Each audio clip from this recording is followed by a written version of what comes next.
नमस्कार,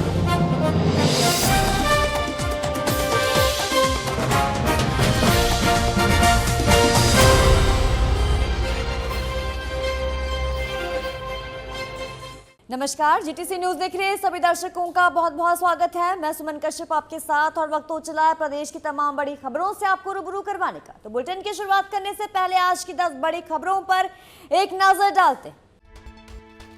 21 जून को सिरसा में योग दिवस पर होगा आयोजन। योग अपनाएं, निरोग रहें, ये कहा कैबिनेट मंत्री रणबीर गंगवा ने। पीएम मोदी ने योग को दिलाई वैश्विक पहचान, ये कहा कैबिनेट मंत्री ने। 170 देशों में मनाया जाता है योग दिवस।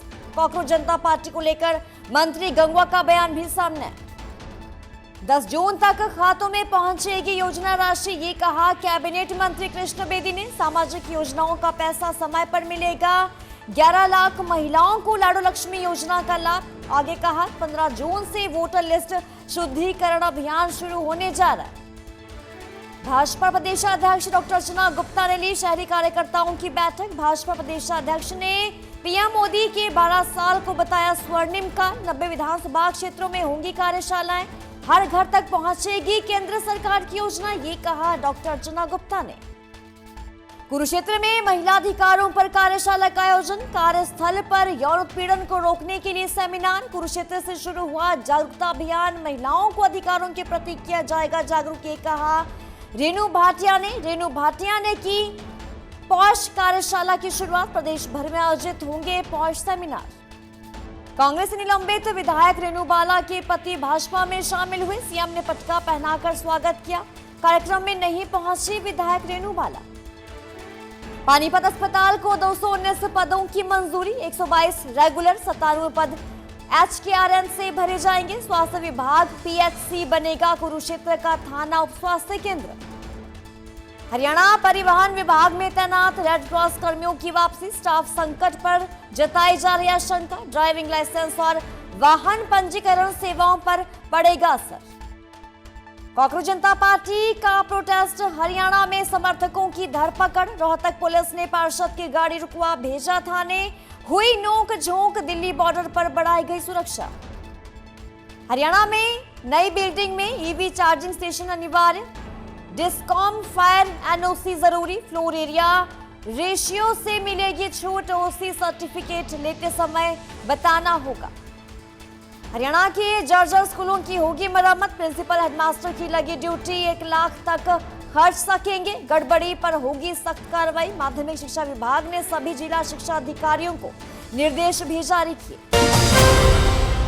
और अब खबरें विस्तार से आपको बताएंगे। बुलेटिन की शुरुआत एक खास खबर के साथ करेंगे। मुख्यमंत्री नायब सिंह सैनी ने श्री कृष्ण आयुष विश्वविद्यालय में करीब 9 करोड़ रुपए की लागत से निर्मित परीक्षा और बहुउद्देशीय सभागार का लोकार्पण किया और करीब 8 करोड़ रुपए की लागत से बनने वाले महिला छात्रावास का शिलान्यास भी किया। तो इस मौके पर उन्होंने विश्वविद्यालय परिसर में पौधारोपण कर पर्यावरण संरक्षण का संदेश भी दिया। मुख्यमंत्री नायब सिंह सैनी ने ये कहा कि विश्वविद्यालय में तैयार किया गया अत्याधुनिक सभागार विद्यार्थियों, शिक्षकों और शोधार्थियों के लिए शैक्षणिक, सांस्कृतिक और शोध गतिविधियों का महत्वपूर्ण केंद्र बनेगा और ये भवन विद्यार्थियों और शिक्षकों के लिए ज्ञान संवाद और नवाचार का केंद्र भी बनेगा। आयुष शिक्षा की नई दिशा भी देगा। तो महिला छात्रावास की शिलान्यास अवसर पर मुख्यमंत्री ने ये कहा कि करीब 8 करोड़ रुपए की लागत से बनने वाला ये छात्रावास छात्राओं को सुरक्षित और बेहतर आवासीय सुविधाएं प्रदान करेगा। तो इस परियोजना से प्रदेश में आयुष शिक्षा को और ज्यादा प्रोत्साहन भी मिलेगा। छात्राओं को गुणवत्तापूर्वक शैक्षणिक वातावरण उपलब्ध करवाया जाएगा। विश्वविद्यालय प्रशासन की मांग पर मुख्यमंत्री ने नए परिसर के प्रस्ताव पर सकारात्मक रुख दिखाया। उन्होंने ये कहा कि श्री कृष्ण आयुष विश्वविद्यालय के नए परिसर से जुड़े प्रस्ताव पर प्राथमिकता के आधार पर विचार किया जाएगा ताकि विश्वविद्यालय के विकास को और ज्यादा गति मिल सके। कुरुक्षेत्र के लोगों की लंबे समय से मांग थी कि बाईपास बनना चाहिए। ये इंडवरी गांव से शुरू होगा और मथाना गांव को ये टच करेगा और हमारा जो NH है इसको क्रॉस करता हुआ आगे तक ये जाएगा। कुरुक्षेत्र के विकास में एक बहुत बड़ी पहल ये एक मील का पत्थर साबित होगा। इसका बड़ा लाभ जहां बाहर के लोगों को मिलेगा, वहीं कुरुक्षेत्र को भी एक आर्थिक रूप से मजबूती इसके अंदर मिलेगी, क्योंकि बहुत सारे ये धार्मिक नगरी है कुरुक्षेत्र, जहां भगवान श्री कृष्ण ने गीता का संदेश दिया है। और यहाँ महाभारत कालीन अनुभव के अंदर जिसको देखने के लिए पूरे देश और दुनिया से लोग यहाँ आते हैं, उनको भी एक इस कनेक्टिविटी से बड़ा लाभ मिलेगा।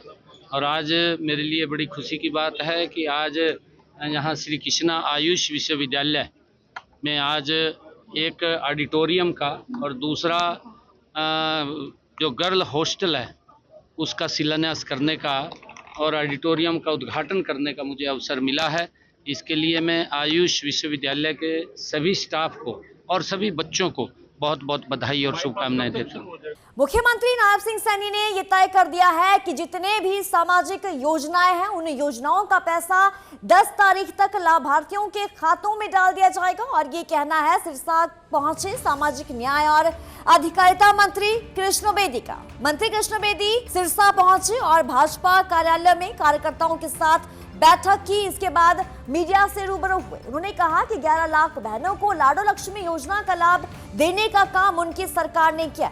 मीडिया से बातचीत करते हुए मंत्री कृष्ण बेदी ने ये कहा कि आज भाजपा जिला सिरसा के कार्यालय में सिरसा विधानसभा के सभी कार्यकर्ताओं की एक सकारात्मक बैठक हुई और उसमें मुख्य वक्ता के तौर पर शामिल होने का उन्हें मौका मिला। मुख्यमंत्री जी ने तय कर दिया है हमारी जितनी भी सोशल स्कीम्स हैं उनका पैसा 10 तारीख को मुख्यमंत्री जी देश में हुए तो किसी भी प्रदेश से बटन पुश करेंगे, और यदि देश में नहीं हुए कहीं और विदेश में किसी कारण से हुए तो विभाग के मंत्री या विभाग के अधिकारी उसको पुश करेंगे। हमने तय कर दिया है कि 10 तारीख को 11 बजे के बाद प्रत्येक लाभार्थी के खाते में डीबीटी के माध्यम से वो किस्त पहुंच जाए। आज लगभग 11 लाख बहनों को हमने लाडो लक्ष्मी योजना का 2100 रुपए का लाभ देने का हमने 8वीं किस्त अभी डाल रहे हैं 10 तारीख को। 36 लाख से ज्यादा लोगों को ओल्ड एज पेंशन और उसके साथ साथ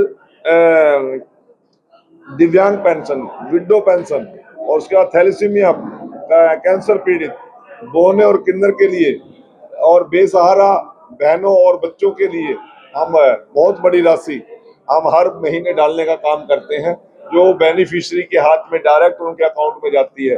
ये सबसे बड़ी उपलब्धि हमारी सरकार की। अगली खबर सिरसा से। सिरसा के शहीद भगत सिंह स्टेडियम में 21 जून को 12वां अंतर्राष्ट्रीय योग दिवस बहुत ही धूमधाम के साथ मनाया जाएगा और इसको लेकर एक दिवसीय योग प्रशिक्षण शिविर का आयोजन भी किया गया। इस मौके पर कैबिनेट मंत्री रणबीर गंगवा ने बतौर मुख्य अतिथि शिरकत की और योग क्रिया में हिस्सा भी लिया।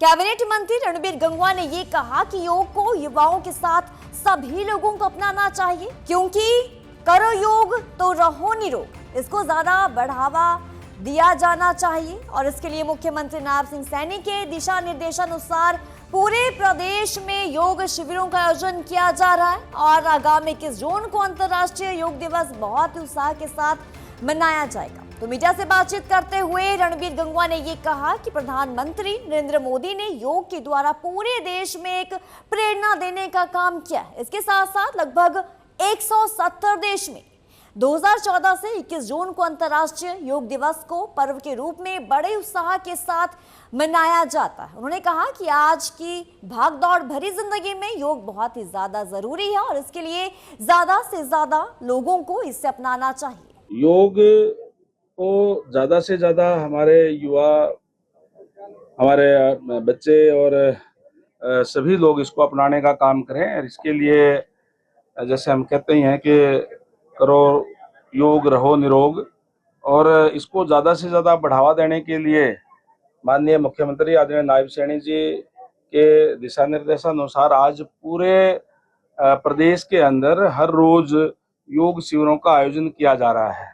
वैसे तो हम पिछले कुछ सालों से 2014 से जिस तरीके से योग के लिए एक क्रांति के रूप में मैं कहूँगा कि माननीय प्रधानमंत्री जी के दिशा निर्देशानुसार उनके प्रयासों से उन्होंने जो एक प्रेरणा देने का काम किया देश को, बहुत से देश के अंदर हमारे जो युवाओं ने इसको अपनाने का काम किया और उसको इंटरनेशनल स्तर पे ले जाने का काम किया। और 2014 से ही जब से हमारे देश के यशस्वी प्रधानमंत्री नरेंद्र भाई मोदी जी बने हैं, उन्होंने पूरे विश्व में यूएनओ के अंदर इसको रख करके और 21 जून को इंटरनेशनल योग दिवस के रूप में मनाने का काम किया, जिसमें 177 देशों ने इसमें अपनी सहमति प्रदान की। आज पूरा विश्व जो है 21 जून को योग दिवस के रूप में मनाने का काम करता है और योग से सारे जुड़ रहे हैं। योग कोई नई चीज नहीं है, हमारे यहाँ ऋषि मुनियों के समय से हमारे देश की ये संस्कृति रही है और नियमित योग करने से बहुत सी बीमारियां ठीक हो जाती है। और आज की जो भागदौड़ भरी जिंदगी है, इसके अंदर योग बहुत ही जरूरी है, जो टेंशन से मुक्त करता है, रोगों से मुक्त करता है, हमारी दिनचर्या अच्छी करता है। तो इसलिए इसको ज्यादा से ज्यादा अपनाए। इसके लिए इस बार माननीय सीएम साहब ने लगातार 1 जून से ही पूरे प्रदेश के अंदर जो है ये नियमित रूप से योग शिविर सरकार की तरफ से, प्रशासन की तरफ से आयोजित करने का काम कर रहे हैं, जिससे प्रेरणा लेकर के हमारे सभी युवा, बच्चे, बुजुर्ग सारे के सारे योग से जुड़े, ज्यादा से ज्यादा इसको बढ़ावा मिले। देश के प्रधानमंत्री नरेंद्र मोदी के 12 साल बेमिसाल को लेकर भाजपा की हरियाणा प्रदेशाध्यक्ष डॉक्टर अर्चना गुप्ता ने शहरी विधानसभा कार्यकर्ताओं की एक बैठक ली। तो डॉक्टर अर्चना गुप्ता ने 12 साल के कार्यकाल को स्वर्णिम कार्यकाल बताया। उन्होंने कहा कि इन 12 सालों के कार्यकाल में प्रधानमंत्री नरेंद्र मोदी ने महिलाओं और किसानों की चिंता के साथ साथ सभी पात्र लोगों तक योजनाएं पहुंचाने का काम किया है। अर्चना गुप्ता ने यह भी कहा कि जिन पात्र लोगों को इसका लाभ नहीं मिला है, उनको हमारे कार्यकर्ताओं ने घर घर तक पहुंचाने का काम किया है। बाकी BLA 2 बूथ अध्यक्ष, शक्ति केंद्र प्रमुख और मंडल अध्यक्ष और मंडल के सभी पदाधिकारी, ऐसी हमारी पानीपत शहरी विधानसभा की कार्यशाला थी। क्योंकि आप सबको पता है कि मोदी जी के तीसरी बार की जो सरकार है उसके 2 वर्ष और हमारे टोटल में 12 वर्ष जो हैं वो स्वर्णिम कार्यकाल के पूरे हुए हैं। इन 12 वर्षों में जो भी हमारी केंद्र सरकार की गरीब कल्याणकारी योजनाएं हैं, चाहे वो महिलाओं के लिए हैं, चाहे वो युवाओं के लिए हैं, चाहे वो हमारे किसानों के लिए हैं, उन सभी योजनाओं को जन जन तक पहुंचाना और हमारे कार्यकर्ताओं के माध्यम से अगर कोई पात्र है जिसको उस योजना का लाभ नहीं मिल रहा, उन पात्रों को उन योजना का लाभ मिले, ऐसी चिंता करनी। इस तरीके से हमारे हर विधानसभा में ये कार्यशालाएं पूरे के पूरे हरियाणा में 90 के 90 विधानसभाओं में कार्यशालाओं का आयोजन हो रहा है, जो 7 तारीख तक हमारा जो है कंप्लीट हो जाए। अगली खबर सोनीपत से। सोनीपत के नागरिक अस्पताल परिसर में बने टीवी डिपार्टमेंट में लाखों रुपए की मशीन जो है वो मिल चुकी है और इस मशीन को हरियाणा सरकार ने जिले के नागरिकों के लिए भेज भी दिया है। इस मशीन के माध्यम से स्वास्थ्य कर्मचारी एक साथ में 32 टेस्ट करा सकेंगे। इस मशीन के स्थापित होने पर दिन में काफी संख्या में टेस्ट जो हैं वो अब किए जा सकेंगे। जिले में अभी तक की बात की जाए तो 2100 के करीब टीबी से ग्रस्त मरीज सामने आ चुके हैं। साल भर के आंकड़ों की बात की जाए तो यह आंकड़ा 5000 के करीब पहुंच जाता है। तो जिला नोडल अधिकारी तरुण यादव ने जीटीसी न्यूज के साथ बातचीत करते हुए ये कहा कि जिले में जहां टीबी बीमारी से ग्रस्त मरीजों की मौत का आंकड़ा 250 तक पहुंच जाता था, तो वो आंकड़ा अब 110 के करीब रह गया है। देश के प्रधानमंत्री ने 2025 तक टीबी मुक्त भारत का सपना देखा था। कुरुक्षेत्र के पंचायत भवन में महिला और बाल कल्याण विकास विभाग कुरुक्षेत्र के द्वारा महिलाओं को कार्यस्थल पर यौन उत्पीड़न से बचाने के लिए 1 दिवसीय कार्यशाला का आयोजन किया गया, जिसमें हरियाणा महिला आयोग की चेयरपर्सन रेणु भाटिया ने मुख्य रूप से शिरकत की। तो रेणु भाटिया ने जानकारी दी और ये कहा कि अपने 4.5 साल के कार्यकाल में ये महसूस किया है कि महिलाओं को अपने कार्यस्थल पर काफी परेशानियों का सामना करना पड़ रहा है, जिसको लेकर कुरुक्षेत्र में एक पॉश सेमिनार का आयोजन भी किया गया है और ये सेमिनार पूरे प्रदेश में किए जाएंगे, जिसकी शुरुआत कुरुक्षेत्र से की जा चुकी है। उन्होंने कहा कि कार्यक्रम में महिलाओं को जागरूक किया जाएगा। कुरुक्षेत्र की सरकारी अस्पताल में 15 साल की बच्चे के साथ डॉक्टर के द्वारा रेप करने के मामले के सवाल पर रेणु भाटिया ने ये कहा कि उन्होंने सबसे पहले इस मामले पर संज्ञान लिया था। इस एक्ट के तहत आपको क्या फैसिलिटीज मिलेंगी, आप कैसी शिकायत कर सकते हैं, तो अपराध क्या है, ये सारा हमने क्लियर करने के लिए बताया। और पॉश, पॉक्सो और साइबर, ये 3 ऐसे अपराध के सॉल्यूशंस हैं जिनमें आपको डिटेल हम बताएंगे, ताकि अगर कोई युवा लड़की भी सुनती है, बच्ची भी सुनती है, स्कूल की भी सुनती है, तो साइबर और पॉक्सो से अलर्ट हो जाए। कोई महिला सुनती है तो पॉक्सो से अलर्ट हो जाए अपनी बेटी को समझाने के लिए, साइबर सुनती है तो साइबर से अलर्ट हो जाए खुद को बचाने के लिए या अपने बच्चों को बचाने के लिए। तो ये एक इम्पॉर्टेंट सेमिनार सेशंस हमने स्टार्ट किए हैं, जिससे लगभग सभी वर्किंग वुमेन को फायदा होगा। देखिए, हरियाणा में बदमाशों के हौसले लगातार बुलंद होते जा रहे हैं। बदमाशों को ना तो कानून का डर है और ना ही सजा का खौफ। एक ऐसा ही मामला कुरुक्षेत्र में सामने है। जिला कुरुक्षेत्र के सेक्टर 7 के रहने वाले एक रिटायर्ड सीएमओ के घर पर चोरों ने दिन दहाड़े घर के ताले तोड़कर चोरी की वारदात को अंजाम दिया। चोरों ने घर से लगभग 10 तोले सोना और 10,000 की नकदी जो है वो चोरी कर ली। पीड़ित डॉक्टर जगमाल ने जानकारी दी है और ये कहा है कि वो कुरुक्षेत्र सेक्टर 7 में मकान नंबर 642 में अपनी पत्नी के साथ रहता है। वो घर पर मौजूद नहीं थे और उनके पड़ोसी ने उनको फोन कर सूचना दी उनके घर के ताले टूटे हुए। जिसके बाद वो घर पहुंचे तो घर पर आकर देखा घर का सारा सामान तहस नहस पड़ा था और घर पूरी तरीके से बिखरा हुआ था। तो घर के अंदर चेक किया तो पता चला घर से 2 सोने की चेन जो लगभग 8 से 10 तोला थी और 10,000 नकदी वहां से चोरी हो गई है। इसके बाद उन्होंने पुलिस को सूचित किया और कार्रवाई की मांग की। तो वहीं पुलिस ने मौके पर पहुंचकर जांच शुरू कर दी है। कल मेरे को अचानक ही पता लगा, मैं बेटे के पास चंडीगढ़ गया हुआ था, तो ऊपर एक लड़का डॉक्टर मंगला रहता है, उसने मेरे को इन्फॉर्म किया भाई आपके घर में चोरी हो गई है। ये वारदात है 4:15 बजे करीब। उसने सोचा जो चोरी हुई है वो अप्रोक्सीमेटली 11 बजे से लेके 11 बजे 1:30-2 बजे के करीब बीच में हुई है। मैंने घर आके देखा ताला टूटा पड़ा था, अंदर सामान बिखरा पड़ा था जो मैंने आपको दिखाया है।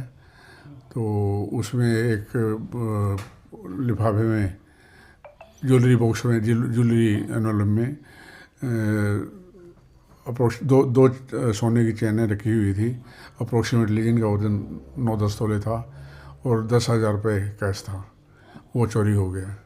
बाकी सामान बाकी चेक करने के बाद पता लगेगा। मैंने साथ के साथ 112 नंबर पर इन्फॉर्म कर दिया था।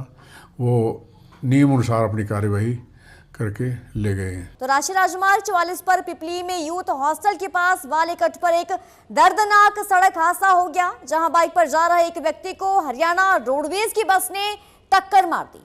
टक्कर लगने के बाद हरियाणा रोडवेज बस के परिचालक संदीप के द्वारा उसको हॉस्पिटल में ले जाया गया, लेकिन उस दौरान उसकी मौत हो गई। तो घटना की सूचना पुलिस को दे दी गई है। पुलिस मौके पर पहुंची और शव को कब्जे में लेकर आगे की कार्रवाई जो है वो जारी है। जानकारी ये सामने आई है कि मृतक व्यक्ति की पहचान 39 वर्षीय रिंकू के रूप में हुई है, जो कुरुक्षेत्र के चंद्रभानपुर गांव का रहने वाला था। वो किसी काम से मोटरसाइकिल पर पिपली के पास से निकल रहा था और उस दौरान वहां पर हरियाणा रोडवेज की बस आ जाती है जो दिल्ली की तरफ से चंडीगढ़ की तरफ जा रही थी।